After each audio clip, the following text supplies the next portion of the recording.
getting that time of the day where I guess everyone's getting a bit hungry. So first of all, I would like to thank Dominic Mock and the organizers of the AGIL conference for inviting me here today as a representative of the Gemological Association of Great Britain.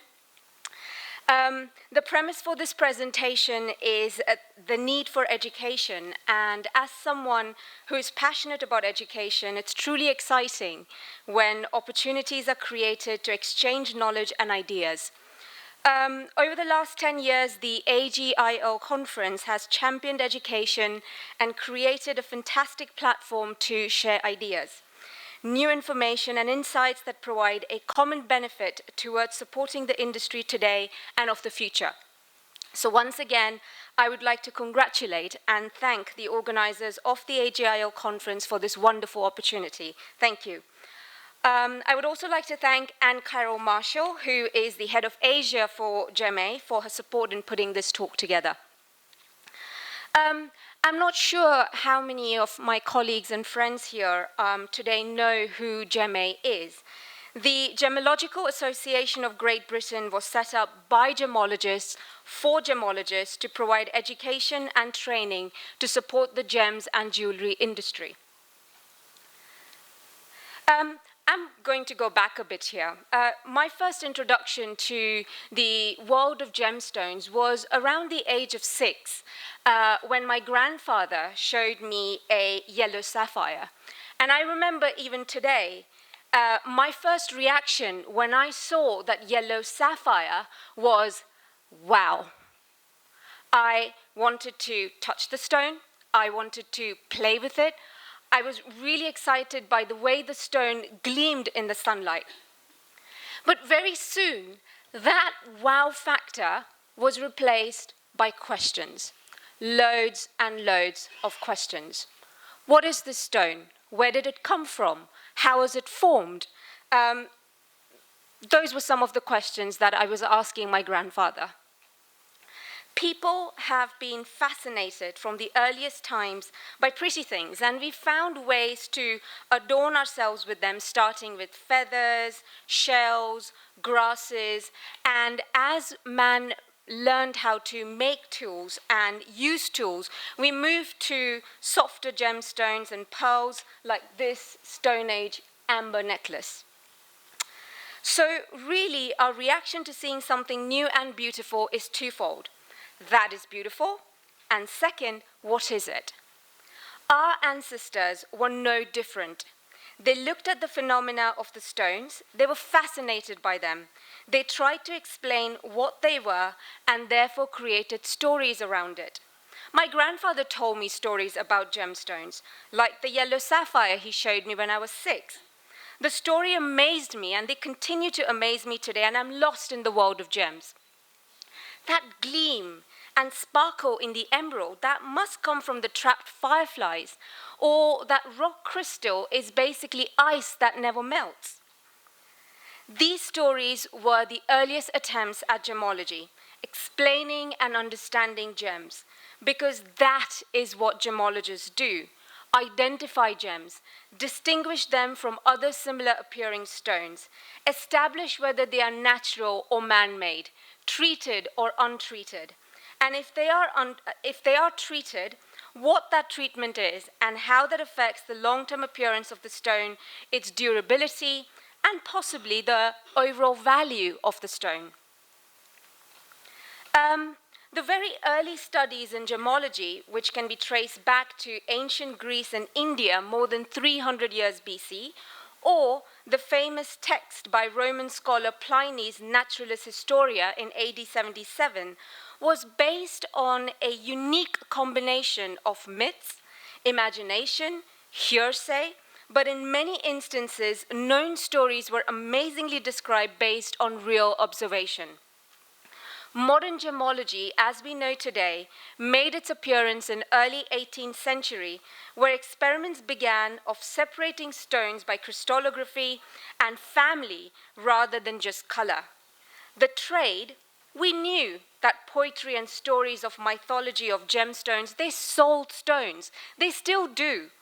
But this investigative approach and this detective work was giving us wonderful insights and opening up new avenues for the trade.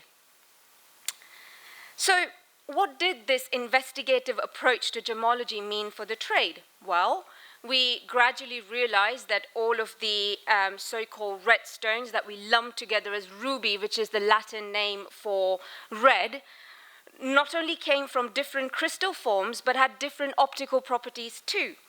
So this led to the question that were all medieval rubies that we thought were rubies, well, were they actually all rubies? No, we now know that some of them were garnets, some of them were tourmalines, and of course, the Balas ruby as eventually identified as the long undervalued spinel. Many crown jewels all around the world that we previously thought were made out of rubies were actually red spinels. So this investigative approach to gemology, as we know today, opened up new avenues for the trade to tell a story. A story that was not just based on myths and lores and hearsay, but facts and science, where we learned to look inside the stone and identify its fingerprints. Then, in the late 19th century, there was another major shift in the trade when Auguste Verneuil succeeded in creating synthetic rubies and sapphires. And emeralds were not far behind. This led to a real need for education for the trade to help distinguish between natural and synthetic stones. People within the trade needed to know about the gemstones. They needed to be able to recognize a natural or a synthetic stone. More importantly, the customer also needed to be confident about what they were being offered for sale. So if as a customer, you go to a retailer where the shop floor staff are properly trained, it creates trust and faith in the retailer and their products. What the trade needed was that education. There's a lot of information out there, and deciding what is fact and training people on this fact, training people to identify stones, identify the naturals from the synthetics, be able to tell that story. This knowledge of gems is what adds value to the selling process. So Sir Henry Myers, who was GEMA's association president from 1932 to 37, put that thought into writing in 1896. And then, 110 years ago, in 1908, Samuel Barnett proposed to the National Association of Goldsmiths that they should start to run gemology classes and examinations. They agreed. It was the beginning of gem education, not just in Britain, but worldwide. Some of the most prominent names in the trade united around the idea of a formal education in gemology. They put together some of the earliest courses, created instruments like the one we see here, specifically designed to test gems. But that is not where it stopped. What the trade needed was a real seal and validation of its professionalism, which came through an exam, which was recognized worldwide. We not only trained the students in gemology, but tested their understanding and competence. Graduates from the association could apply for membership, which led to the creation of the Extraordinary Global Fellowship of Excellence, the FGAs. These fellows became the pioneers of a new, young science where discovery, investigation, and inquiry was very much the name of the game.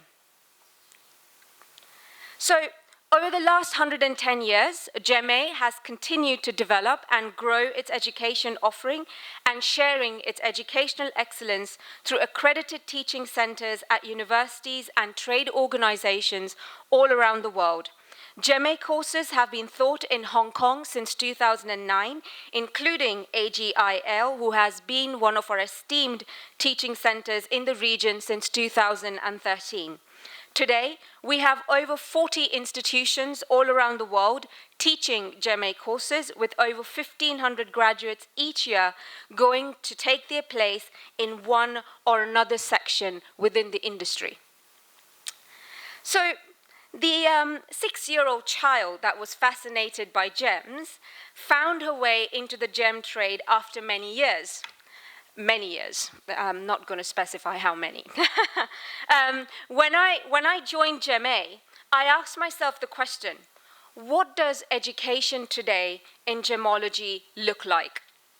And I like to see us having two imperatives, the intellectual imperative, which is adding value through knowledge, and the community imperative, which is adding value through collaboration. What do these mean? I'm going to elaborate on this a bit. The intellectual imperative is our responsibility as a trade to contribute to its advancement.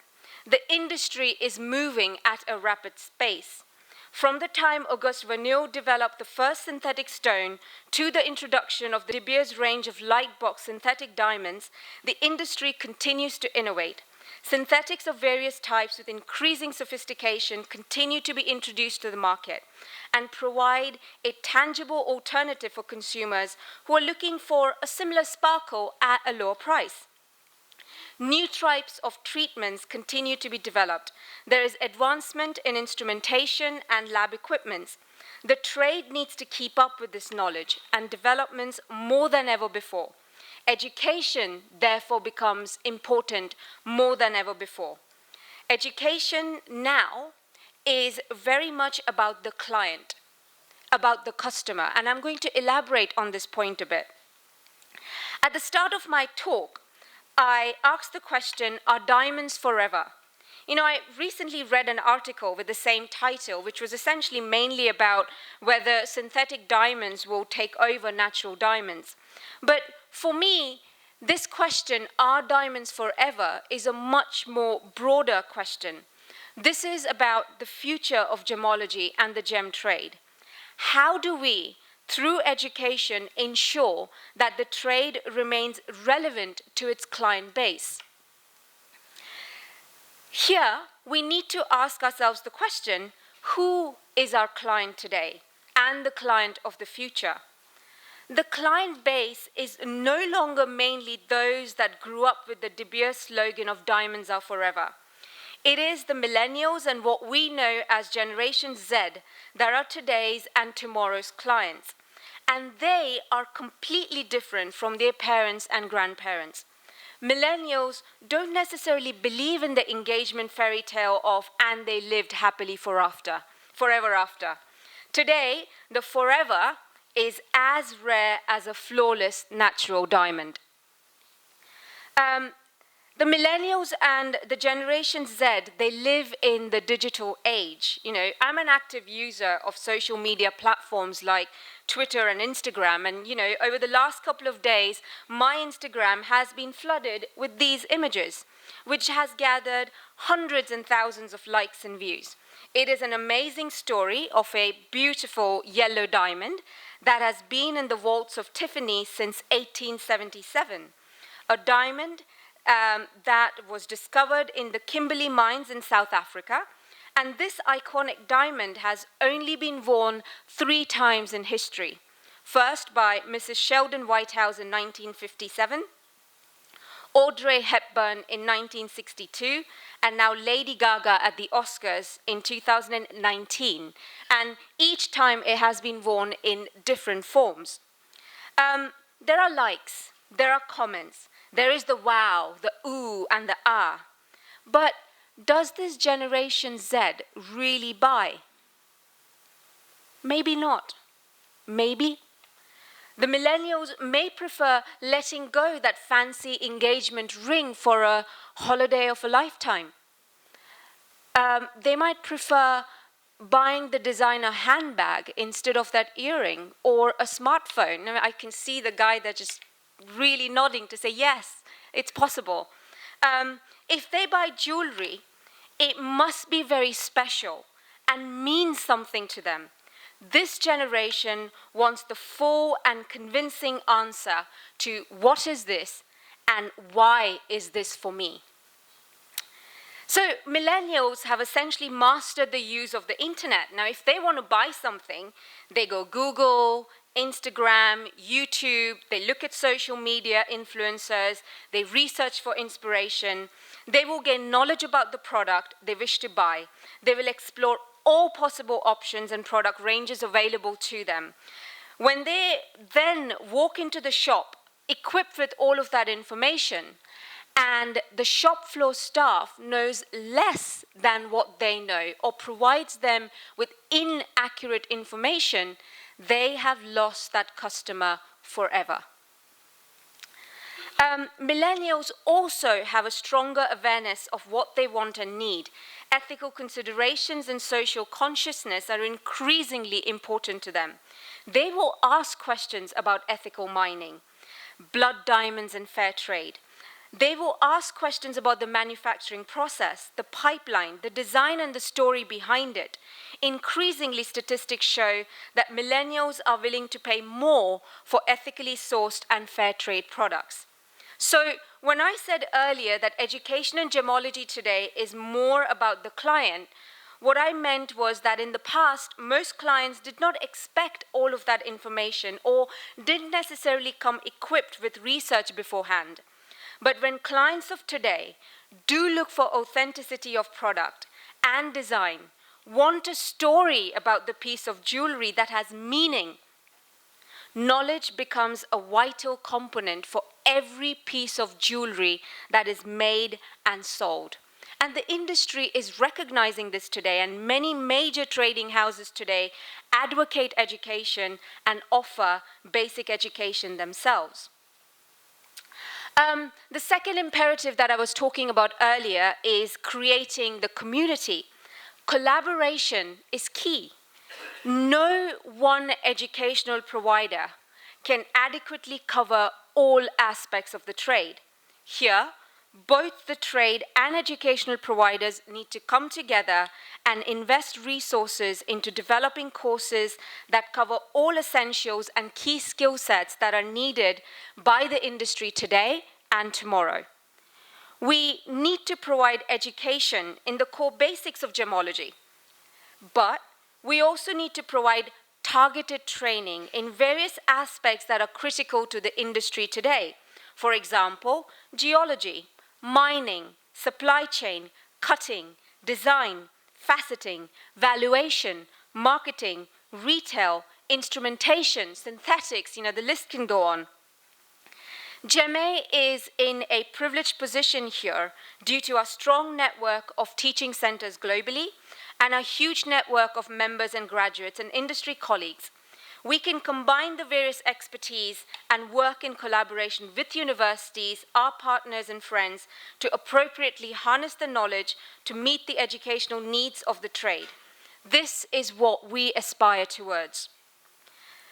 GEME seeks to contribute to the intellectual and community imperative by providing a web of offerings that meet the educational needs of the industry at various levels, starting all the way from a beginner level to an advanced level. And it's really interesting to look at the pedagogy when you look at education within gemology. Gemological education needs to combine solid theoretical knowledge with a strong emphasis on practical, hands-on experience to provide a holistic approach to learning. The pedagogy is inquiry-based and investigative. In today's age, it might be difficult sometimes for people to commit to face-to-face learning over a period of time. Here, technology provides tremendous scope to engage and reach out to wider groups. It appeals to the mindset of students and can be harnessed to improve distance learning and complement more traditional classroom teaching. Ultimately, getting the GEME diploma in gemology or diamond is just the beginning. Every gemologist needs to keep up to date with the rapid changes and developments within the industry. Here, continuing professional development and making provisions for ongoing learning through a series of short workshops, seminars, conferences, research and published materials is critical to ensure that GEM education is ongoing and accessible. GEME has helped the trade through education over the last 110 years. With the rapid changes in the industry, the changing landscape of our client base, can education, solid product knowledge, and a new attitude of the industry to the consumer help to make sure that diamonds are forever? My answer is absolutely yes. Collaboration, harnessing technology, and a holistic approach to education can provide the perfect foundation for the story of science and wonder that is what our clients want to hear today. Thank you.